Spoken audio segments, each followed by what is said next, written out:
تو وہ میں آپ کو ابھی سے بتا دوں کہ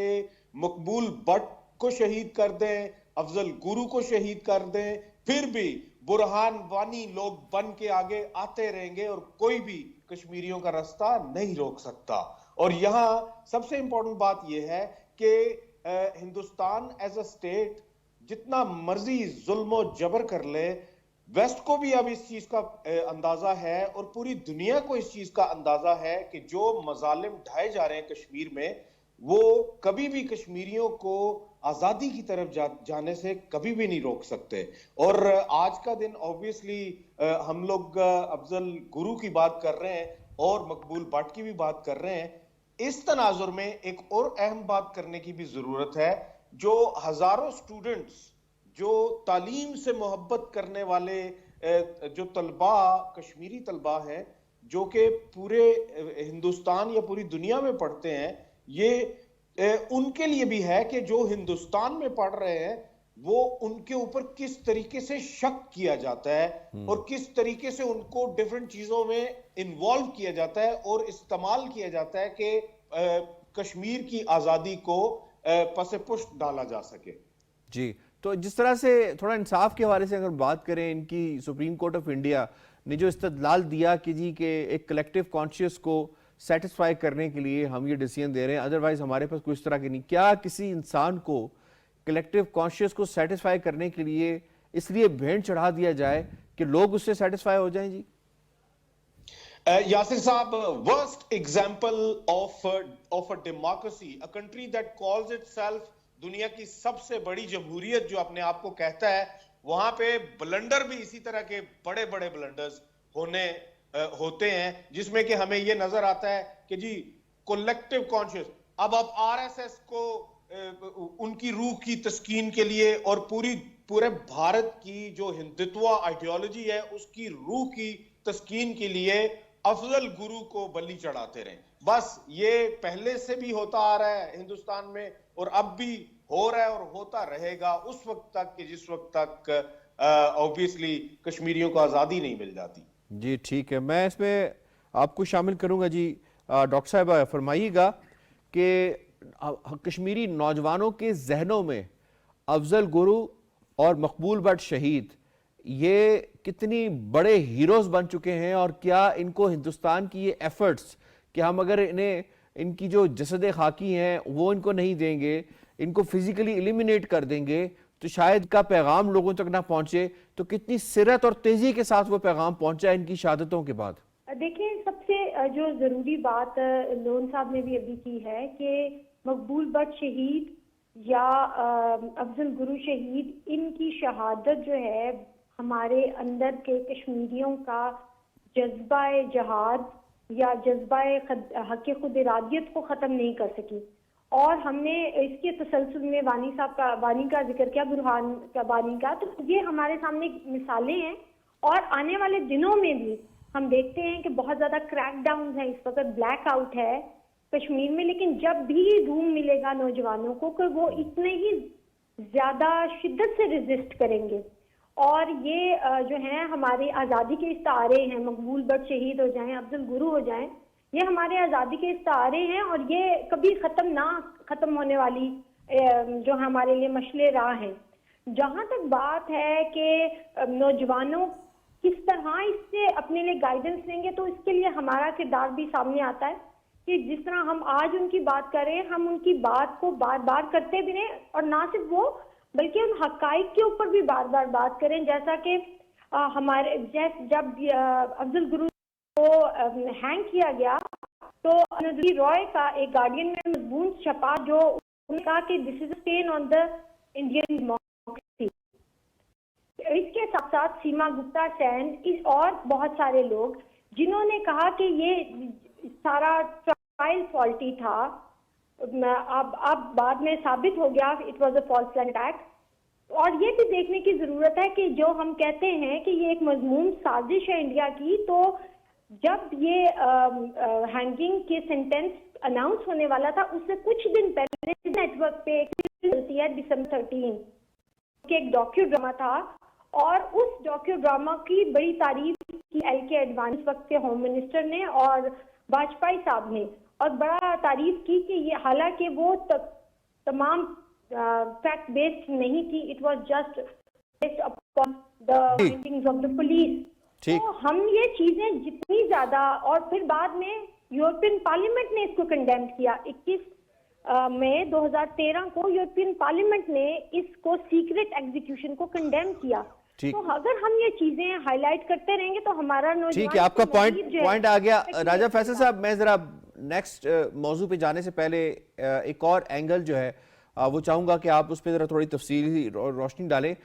جس طرح سے دہشت گردی کے حوالے سے اگر ہم دیکھیں تو 9/11 کے بعد سے امریکہ اور اس کے اتحادی جو ہے وہ ڈھونڈ رہے تھے کہ کوئی ایسے ممالک جو اس طرح کی ایکٹیویٹی کریں تو ہم ان کو دہشت گردی کی سزائیں دیں. تو انڈیا نے کیا اس وقت ایک اپرچونٹی سمجھ کے یہ جو فالس فلیگ کیا اور پھر اس کے بعد سارا کا سارا الزام افضل گرو پہ تھوپا اور پھر اس جد و جہد کو دہشت گردی کے لیے کی رنگ دینے کی کوشش کی؟ تو کیا دنیا نے اس کو اس طرح سے لیا ہے یا نہیں لیا؟ تھوڑا سا اس حوالے سے بتائیے گا کہ جتنی انڈیا نے ایفرٹ کی کہ تحریک آزادی کشمیر کو ٹیررزم کے طور پہ دکھایا جائے, تو کیا دنیا نے اس کو ایکسیپٹ کیا؟ جی قطعاً نہیں. اگر اب اوبیسلی آپ یورپین یونین کو دیکھ لیں یا یونائٹڈ نیشنز کو دیکھ لیں, کشمیریوں کی آواز کو دیکھ لیں, جتنے بھی کشمیری ڈائسپورا ہمیں ویسٹ میں نظر آتا ہے, جہاں پہ بھی نظر آتا ہے, یہ ہمیں اللہ کا شکر ادا کرنا چاہیے کہ ہماری جو کشمیری لوگ ہیں جہاں پہ بھی بستے ہیں وہ اپنے کشمیر سے اس حد تک محبت کرتے ہیں کہ وہ کبھی بھی کشمیر کو نہیں بھولتے, اور ہر طرف وہ کشمیر کا نام لینے والے لوگ ہیں, جن کی وجہ سے کہ ہمیں یہ نظر آتا ہے کہ جتنے بھی حربے استعمال کیے گئے, جتنی بھی رانگ گیمز استعمال کی گئیں بھارتیوں کی طرف سے, وہ سب کی سب پاش ہوتی ہوئی ہمیں نظر آتی ہیں. اور یہ جو جنگ ہے نیریٹو بنانے کی, یہ جو جنگ ہے جس میں کہ آپ ایک فریڈم فائٹر کو ٹیررسٹ بنا کے پیش کرتے ہیں, یہ سب کی سب جو جنگ ہے اس میں نیریٹوز کی جنگ انڈیا ہار چکا ہے. اسی لیے یہ اس چیز کا ثبوت ہے کہ اگر کشمیر میں سب کچھ بہترین ہوتا, انڈین اللیگلی آکوپائیڈ کشمیر میں سب کچھ بہترین ہوتا, تو کیا ضرورت تھی ہر 10 کشمیریوں کے ساتھ ایک بھارتی فوجی کھڑا کرنے کی, 10 لاکھ فوج وہاں پہ کھڑی کرنے کی کیا ضرورت تھی؟ ایک چھوٹی سی ایک سٹریچ ہے جس میں کہ اتنی بڑی بھاری تعداد میں آپ نے اگر فوج لگائی ہے تو اس کی کوئی وجہ ہے نا, اس کی وجہ صرف اور صرف یہ ہے کہ آپ فیل ہو چکے ہیں, آپ کشمیر میں فیل ہو چکے ہیں, آپ ان کا سر تسلیم خم کروانے میں فیل ہو چکے ہیں. بالکل ٹھیک پوائنٹ آ گیا آپ کا. مجھے دوسرے موضوع کی جانب بڑھنا ہے. دوسرے موضوع میں ایمنسٹی انٹرنیشنل کے حوالے سے ہم بات کریں گے, جس نے انڈیا کے اندر مساجد کا انہدام ہو رہا ہے, مسمارگی ہو رہی ہے, ایک منظم طریقے کے ساتھ ہو رہی ہے, پچھلے کچھ عرصے سے سرت کے ساتھ ہو رہی ہے, بالخصوص جب بابری مسجد کو شہید کیا گیا اور اس کے بعد پھر اب گیان واپی مسجد اور پھر باقی مساجد کے اوپر کبھی کس کے اوپر شیولنگ ان کا جو ہے وہ دریافت ہو جاتا ہے اور کبھی کیا کوئی اور چیز دریافت ہو جاتی ہے, اور اس کے اندر ان کی کورٹس بھی, ان کی انتظامیہ بھی ہینڈ ان گلوز ہیں, اور خاص طور پہ RSS کے لوگ وہاں پہنچ جاتے ہیں اور پھر اس کے بعد وہ جے شری رام کے نعرے لگاتے ہوئے ان مساجد کے اوپر جو ہے وہ پل پڑتے ہیں. تو اس حوالے سے اور بالخصوص پھر اس کے ساتھ نہ صرف ان مساجد پہ اور جو گھروں میں ایون نمازوں کا اہتمام کیا گیا, اگر میں ہریانہ کی بات کروں تو پچھلے سال ایک گھر کے اندر تراویح کا اہتمام کیا گیا, تو اس گھر سے لوگوں کو نکالا گیا, اس گھر کو سیل کر دیا گیا, اور اس کے اوپر جو امام تھا وہاں پہ امامت کروا رہا تھا اس کے اوپر بھی پرچے کروائے گئے ہریانہ کے اندر.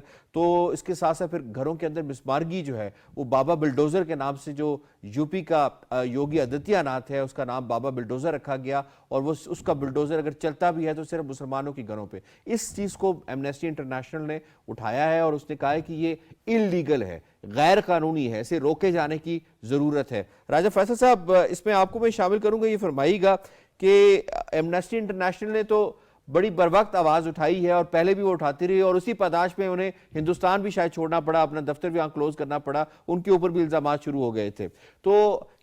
کتنا سنگین الزام ہے, کتنا درست الزام ہے, اور کتنی گراؤنڈ ریئلٹی سے یہ میچ کرتا ہوا یہ بات جو ایمنسٹی انٹرنیشنل نے کی ہے, اور اسے انٹرنیشنل کمیونٹی کو اب سیریسلی لینا چاہیے؟ دیکھیے اگر بھارت میں مسلمانوں کی صورتحال کو دیکھا جائے تو اس کو لے کے ایمنسٹی انٹرنیشنل نے اور باقی سب اداروں نے بھی بارہا ہائی لائٹ کیا ہے, اور اس چیز کو اگر دیکھا جائے پچھلے سال کے تناظر میں اور اس سے بھی پچھلے سال کے تناظر میں، تو ہریانہ اور یو پی اور یہ جو ساری پلیسز ہیں، ہمیں بار بار ایک ہی چیز نظر آئی کہ وہاں پہ مسلمانوں کے خلاف جو ایک منظم طریقے سے، ایک ہوتا ہے کہ چلے موب آتا ہے وہ اپنے طریقے سے کر کے چلا جاتا ہے، ایک منظم طریقے سے ایک پلاننگ کے ساتھ کہ کیسے ان کو تنگ کرنا ہے، ایسے ہی مسلمانوں کو تنگ کیا جاتا ہے، اور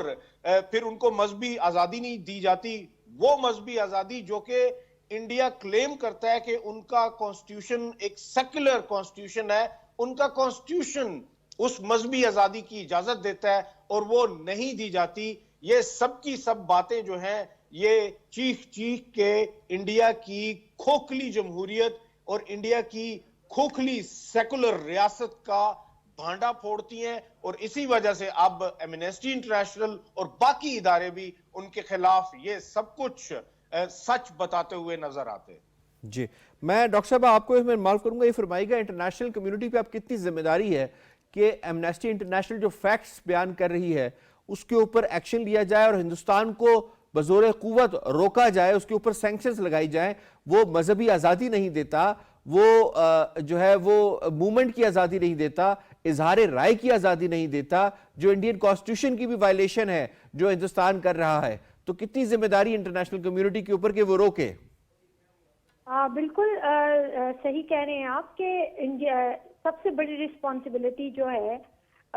اس وقت وہ انٹرنیشنل کمیونٹی پہ ہے، کیونکہ انڈیا اپنے عوام کو خود پروٹیکٹ کرنے کے پوزیشن میں نہیں ہے اور اسٹیٹ سپانسرڈ یہ ساری چیزیں ہو رہی ہیں۔ اگر ہم دیکھیں تو انٹرنیشنل کمیونٹی کے حوالے سے تو جو ہمارے جو یونائٹڈ نیشنز کے ہیومن رائٹس کاؤنسل میں جو یو پی آر کے یونیورسل پیریوڈک ریویو ہوتے ہیں، 2017 کا ریویو اور اس کے بعد جو 2022 کا ریویو انڈیا کا آیا، اس میں دونوں میں انفورس ڈیمولیشنز کے حوالے سے ذکر کیا گیا اور بتایا گیا کہ جو ریلیجیس فریڈم، کیونکہ ریلیجیس بیسڈ ہے یہ سارا اور مائنورٹیز کے خلاف ہے، تو اس کو روکا جائے۔ لیکن انڈیا جو ہے اس نے کبھی اس چیز پہ کان نہیں دھرا، اور ساتھ ساتھ انٹرنیشنل کمیونٹی بھی ان چیزوں کو اتنا سیریس نہیں لے رہی۔ حالانکہ یو ایس کمیشن جو ہے آن دا انٹرنیشنل ریلیجیس فریڈم، اس کی رپورٹ، ہیومن رائٹس واچ کی رپورٹ، ساری رپورٹس موجود ہیں۔ ہمیں لگتا ہے کہ اب ہمیں اسٹیپ اپ کرنے کی ضرورت ہے اور ان رپورٹس اور ان تمام چیزوں کو انٹرنیشنل کمیونٹی تک پہنچانا ہے، اور ہم نے یہ باور کرانا ہے کہ now they have to step up, اور کچھ نہ کچھ سینکشنز کسی نہ کسی جگہ پہ انڈیا کو ان چیزوں سے روکا جائے، کیونکہ اگین پھر بات دوبارہ ریپیٹ ہوگی کہ یہ دوبارہ ایک جینوسائڈ کی طرف جا رہا ہے، اور یہ ارلی سائنس آف جینوسائڈ جو ہیں وہ انڈیا میں ایتھنک کلینزنگ کے حوالے سے مکمل ہوتے ہوئے نظر آ رہے ہیں۔ تو انٹرنیشنل کمیونٹی کو ہم نے ہی جو ہے موبلائز کرنا ہے، اور ہمارے ڈائسپورا نے موبلائز کرنا ہے، تاکہ جو ہے ہم انڈیا کی ان تمام ہینیس کرائمز کو ورلڈ کے دنیا کے سامنے جو ہے وہ اچھے طریقے سے پیش کر سکیں۔ جی، میں لون صاحب اس میں شامل کروں گا، آپ کو یہ فرمائے گا کہ جو مسلمانوں کے ساتھ جو کچھ ہو رہا ہے، 24 سے 25 کروڑ مسلمان ہیں ہندوستان کے اندر بستے، کیا کوئی بھی ملک اس طرح قائم رہ سکتا ہے کہ اس کی سب سے بڑی اقلیت کے ساتھ یہ سلوک روا رکھا جائے کہ اس کی مساجد، اس کی شناخت بلز کی مد میں، یا پھر اس کی جو پراپرٹیز ہیں وہ چھین لی جائیں؟ ملک قائم رہ سکتا ہے اس طرح کوئی بھی؟ دیکھیں، بھارت میں اقلیتوں کے ساتھ جو روز بروز یہ نفرت انگیز واقعات ہو رہے ہیں، اس میں اضافہ ہوتا جا رہا ہے، اور اقلیتوں میں خاص کر مسلمان جو ہے نا وہ ٹارگٹ ہے،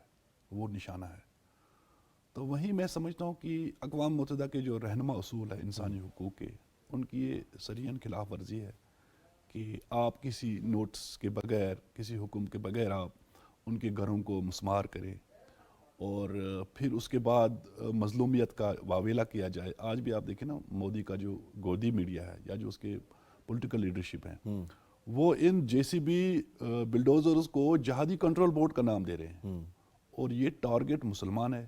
اور اس پہ جہاں آج ایمنسٹی انٹرنیشنل نے بات کی، اس سے پہلے بھی او آئی سی نے 2022 میں اگر آپ نے دیکھا ہوگا، اس وقت بھی اس امتیازی سلوک پہ انہوں نے آواز اٹھائی تھی اور اقوام متحدہ کو مداخلت کی اپیل کی تھی۔ ٹھیک ہے، تو وہیں ہندوستان کے اندر جہاں 25 کروڑ مسلمان ہے جو اس وقت کرب میں ہے، جن کو مودی اور اس کی جو سرپرستی میں کام کرنے والی سرکار ہے وہ ختم کرنا چاہتی ہے، اور